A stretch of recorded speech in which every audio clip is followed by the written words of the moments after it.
Magandang buhay, bagong Pilipinas. Holiday season na naman, kaya't malamang di na naman magkamayaw ang mga taong pupunta sa mga mall para mamili ng kanilang mga panregalo sa kanilang mga mahal sa buhay.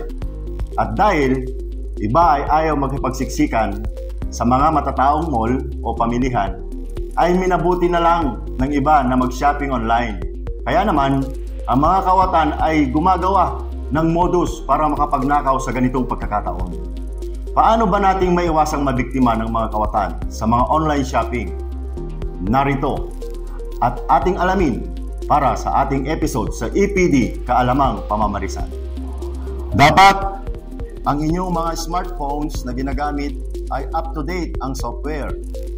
Kapag may nag-send sa'yo ng kaduda-dudang email, ay mas maiging wag na itong buksan o i-click at agad na lang itong i-delete.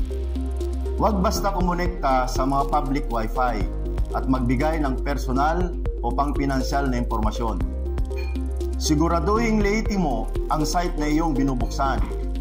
Ang isang web browser ay dapat may close padlock na nakadisplay o may URL sa umpisa at may HTTPS. Protektahan ang iyong personal na impormasyon. Huwag magbigay ng sobra-sobrang impormasyon nang di naman kinakailangan, lalo na ang iyong mga personal na impormasyon. I-check ang polisiya ng privacy ng website para mas maunawaan kung paano at saan ba gagamitin ang iyong impormasyon. Mag-save ng mga records ng iyong online transactions.